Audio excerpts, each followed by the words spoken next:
But after a while, in the time of wheat harvest, Samson visited his wife with a young goat, and said, I will go in to my wife in her room. But her father did not let him enter.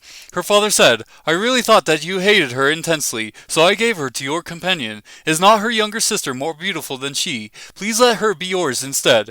Samson then said to them, This time I shall be blameless in regard to the Philistines when I do them harm. Samson went and caught 300 foxes, and took torches, and turned the foxes tail to tail, and put one torch in the middle between two tails.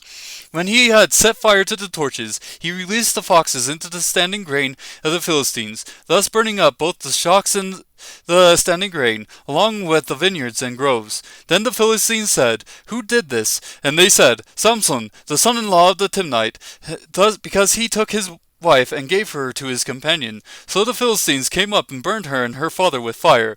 Samson said to them, Since you act like this, I will surely take revenge on you, but after that I will quit. He struck them ruthlessly with a great slaughter, and he went down and lived in the cleft of the rock of Etam. Then the Philistines went up and camped in Judah, and spread out in Lehi.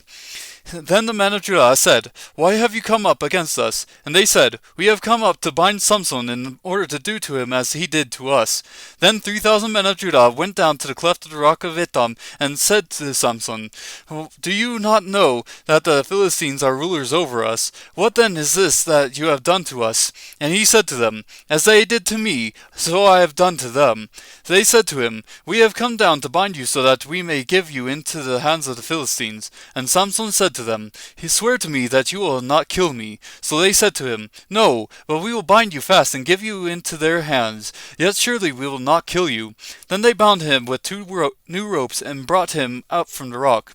When he came to Lehi, the Philistines shouted as they met him, and the Spirit of the Lord came upon him mightily, so that the ropes that were on his hands were as flax that is burned with fire, and his bonds dropped from his hands. He found a fresh jawbone of a donkey, so he reached out and took it and killed 1,000 men with it. Then Samson said, With the jawbone of a donkey, heads upon heaps, with the jawbone of a donkey, I have killed 1,000 men.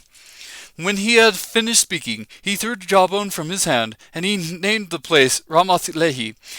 Then he became very thirsty, and he called to the Lord and said, You have given this great deliverance by the hand of your servant, and now shall I die of thirst and fall into the hands of the uncircumcised.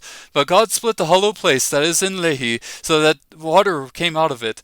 That when he drank, his strength returned and he revived. Therefore he named it En-Hakkore, which is in Lehi to this day.